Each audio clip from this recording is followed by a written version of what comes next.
আসসালামু আলাইকুম। পঞ্চম রোজার ইফতার প্রিপারেশন ব্লগে আপনাদের সবাইকে স্বাগতম। আজকে ইফতারের জন্য তৈরি করব একটি ইটালিয়ান খাবার। এর জন্য আমি একটা বলে প্রায় 2 কাপ কুসুম গরম পানি নিয়েছি। এর মধ্যে দিয়ে দিব 2 টেবিল চামচ ইস্ট, 1 টেবিল চামচ চিনি, 1 টেবিল চামচ গুঁড়ো দুধ, হাফ টেবিল চামচ লবণ দিয়ে খুব ভালো মতো মিক্স করে নিব। এরপরে দিয়ে দিব 3 টেবিল চামচ তেল। এরপরে 5 কাপ ময়দা দিয়ে দিব। ময়দা দিয়ে এবার খুব ভালো মতো মিক্স করে নিব। দেখুন খুব সুন্দর একটা নরম ডো তৈরি হয়েছে। এর উপরে এখন তেল ব্রাশ করে রেস্টে রেখে দিব। এরপরে আমি এখানে নিয়েছি 500 গ্রাম চিকেনের বুকের মাংস। এই বুকের মাংস এখন ছোট ছোট পিস করে কেটে ধুয়ে পানি ঝরিয়ে নিয়েছি। এখন এর মধ্যে দিয়ে দিব সয়া সস, টমেটো সস, হলুদ গুঁড়ো, মরিচ গুঁড়ো, আদা রসুন বাটা, স্বাদমতো লবণ।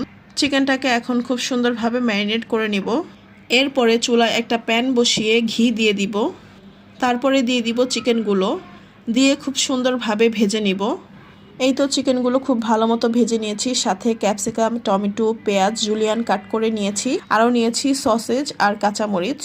ইতিমধ্যে সবাই বুঝে গিয়েছেন আমি কি তৈরি করব। আমি তৈরি করব ইটালিয়ান ডিশ পিৎজা। সেই ডোটা দেখুন কত সুন্দরভাবে ফুলে উঠেছে।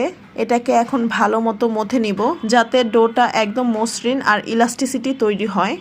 ময়দার ডো থেকে একটি ভাগ নিয়ে আমি এখন রুটির মতো বেলে নিয়েছি।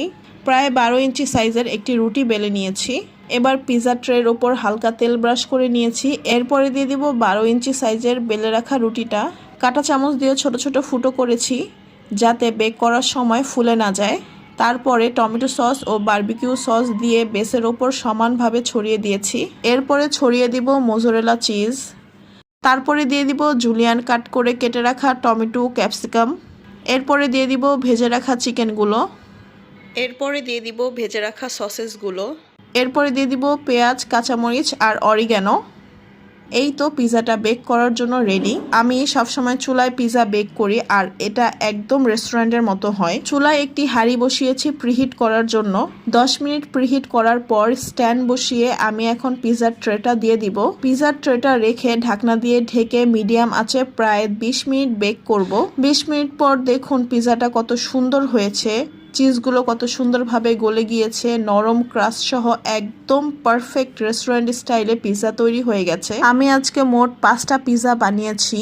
3টা বানিয়েছি 12 ইঞ্চি সাইজের আর 2টা বানিয়েছি 9 ইঞ্চি সাইজের।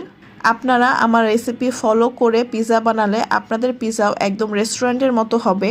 এই তো ইফতারের সময় হয়ে গিয়েছে আর আমি এখানে ইফতারগুলো সাজিয়ে নিয়েছি। আলহামদুলিল্লাহ পিৎজা খেয়ে সবাই অনেক প্রশংসা করেছে। আলহামদুলিল্লাহ পঞ্চম রোজাও খুব সুন্দরভাবে কেটে গিয়েছে। আপনাদের রোজার দিনগুলো কিভাবে কাটছে অবশ্যই কমেন্ট করে জানাবেন। সবাই ভালো থাকবেন, সুস্থ থাকবেন। আল্লাহ হাফিজ।